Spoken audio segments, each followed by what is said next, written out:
ગઈકાલે અમદાવાદના જુહાપુરા વિસ્તારમાં ખૂની ખેલ ખેલાયો છે। ઇન્સ્ટાગ્રામ પર સ્ટોરી મૂકવા જેવી બાબતે બબાલ થતાં વાત હત્યા સુધી પહોંચી છે। શું છે સમગ્ર મામલો, વિગતે વાત કરીએ। નમસ્કાર, જય માતાજી મિત્રો, હું છું આપનો મધુસૂદન બારોટ। મિત્રો, આપને જણાવવાનું કે આજે એક નવો સ્ટુડિયો ઓપનિંગ કર્યો છે જેનું નામ છે ઓમ રેકોર્ડિંગ સ્ટુડિયો, જેના આપણા હોનર છે સમીરભાઈ શાહ। જે સ્થળ છે અમદાવાદ પાલડી। તો મિત્રો, ગુજરાતથી બહાર અને ઓલ ઇન્ડિયાથી તમે ક્યાંય પણથી જો સારા ગીતો હોય, કોઈ પણ પ્રકારનું ગીત હોય, તમારે જો ગાવું હોય તો ઓમ રેકોર્ડિંગ સ્ટુડિયોનો જરૂરી મુલાકાત લેજો। અહીંયા બહુ સારું મ્યુઝિક અને બહુ સારા પ્રકારના ગીતો મળી રહેશે, જેમાં નામી અનામી તમામ પ્રકારના કલાકારો અહીંયા રેકોર્ડિંગ માટે આવે છે અને આવશે। તો જલ્દીથી જેટલું બને એટલું આ ઓમ રેકોર્ડિંગ સ્ટુડિયોનો કોન્ટેક્ટ કરો, પાલડી। દર્શક મિત્રો, સ્કાયનેટ મીડિયામાં આપનું સ્વાગત છે। ગઈકાલે અમદાવાદના જુહાપુરા વિસ્તારમાં રાત્રિ દરમિયાન હત્યાનો બનાવ સામે આવ્યો છે, તેના કારણે ખળભળાટ મચી ગયો છે। એક તરફ ચૂંટણીનો માહોલ છે ને બીજી તરફ હત્યાનો બનાવ સામે આવ્યા બાદ હવે કાયદો વ્યવસ્થાની સ્થિતિ કથળી છે। આ ઘટનામાં રેહાન ખાન પઠાણ નામના આરોપીએ સાલિક મોહમ્મદ નામના યુવક પર છરીના ઘા ઝીંકીને હત્યા નિપજાવી દીધી। સાલિકે ઇન્સ્ટાગ્રામ પર કોઈ સ્ટોરી મૂકી હતી ને આ બાબતે રેહાન પઠાણે વિરોધ નોંધાવ્યો। બબાલ વકરી ગાળાગાળી થઈ ત્યારે સાલિક પોતાના માણસો સાથે રેહાન પઠાણના ઘર પાસે પહોંચ્યો ને જોતામાં રેહાન પઠાણ અને તેના સાગરીતો દ્વારા હુમલો કરવામાં આવ્યો।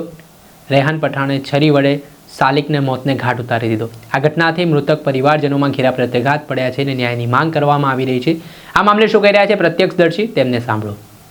आपका नाम और परिचय?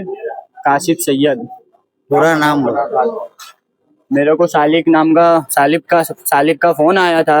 मैं रोहल अकबर चाय पीने बैठेला अकेले, उसका फोन आया कि यहाँ पे मगजमारी हुई है आयशा मस्जिद। तो मैं आयशा मस्जिद वहाँ पे पहुंचा। चल भाई, मैंने उसको बोला मैं आता हूँ। तो मैं आयशा मस्जिद वहाँ पे पहुंचा तो ये 25 और 500 और अपने अमजा नाम का कोई छोकरा, फेजू नाम का छोकरा है, इन लोग के साथ मगजमारी इन लोग की हुई थी सालिक की। तो वहाँ पे मैं पहुंचा, मैंने बोला क्या मगजमारी है भाई। तो मेरे को भी उन लोगों ने गालियाँ दी, मैं यहाँ पे छुरी मार दी मेरे को, यहाँ पे मैं उसको भी छुरी मारी ने मेरे को भी अनाप शनाप बोला ने यहाँ पे ईंट मारी मेरे को, वो अलग। हमारे को इंसाफ मिलना चाहिए, हमारे को कुछ सरकार से यही मांगे, हमारे को इंसाफ मिले, बाकी हमारे को कुछ नहीं चाहिए। 25 500 हमजा ये लोग को जेल से जेल कड़ी से कड़ी सजा मिलनी चाहिए। नहीं, ये सब मेरे को उसने बताया नहीं, मेरे को खाली इतना बोला फोन पे कि मगजमारी हुई है। तो मैं वहाँ पे पहुंच गया आयशा मस्जिद में पहुंचा तो मेरे को भी वहाँ पे छुरियां मारी। कहाँ पे लगाया? मेरे को यहाँ पे छुरी मारी, एक यहाँ पे ईंट मारी अलग। और सालिक को छुरी मारी, 25 ने पकड़ के रखेला ने 500 ने छुरी मारी, पेट पे पूरी छुरी घुसा के छुरी मारी, बहुत खतरनाक। क्या काम काज करता तू? मैं ड्राइविंग लाइन क्या काम काज करते हैं जो मानने वाले? ये लोग सब गैंगस्टर है के साले, जुआ पे गए गैंगस्टर भाई बनना चाहते हैं लोग, धंधा करते, 2 नंबर के धंधे करते हैं लोग।